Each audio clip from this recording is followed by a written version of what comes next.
Assalamualaikum warahmatullahi wabarakatuh. Salam semua, salam sejahtera, salam maghrib. Hari ini saya berikan ceramah tiada istilah beria. Yang ada ialah semangat dalam kebaikan.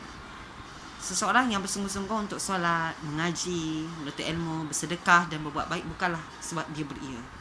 Jika niat ni kerana Allah sahaja, itu tanda semangat yang terpuji. Kata para ulama, amalan yang paling dicintai Allah ialah amalan yang berterusan walaupun sedikit. Dan ikhlas tanpa istiqomah tidak sempurna. Dan istiqomah tanpa ikhlas tidak diterima. Jangan berhenti melakukan kebaikan kerana manusia tidak menghargai. Teruskan kerana Allah melihat. Ya, walaupun ramai yang tak peduli, tapi kita sendiri yang akan lakukan perkara tersebut. Dan cukuplah Allah melihat. Okay? Jangan malu menjadi baik. Malulah jika meninggalkan kebaikan. Orang yang berjaya bukan yang paling laju, tetapi yang paling istiqomah, berterusan.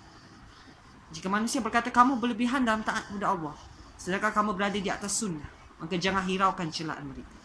Jangan ikut perintah mereka. Kemuliaan bukan pada banyaknya pujian orang, tapi pada keredaan Allah. Teruskan melangkah walaupun perlahan, kerana berhenti lebih bahaya daripada lambat.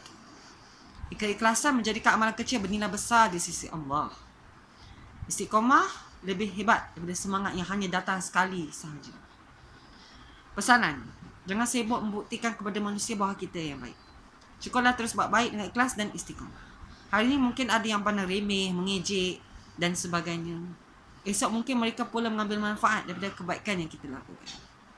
Jadi tidak perlu beria untuk manusia, tapi bersemangatlah mencari keridaan Allah. Amin ya rabbal alamin.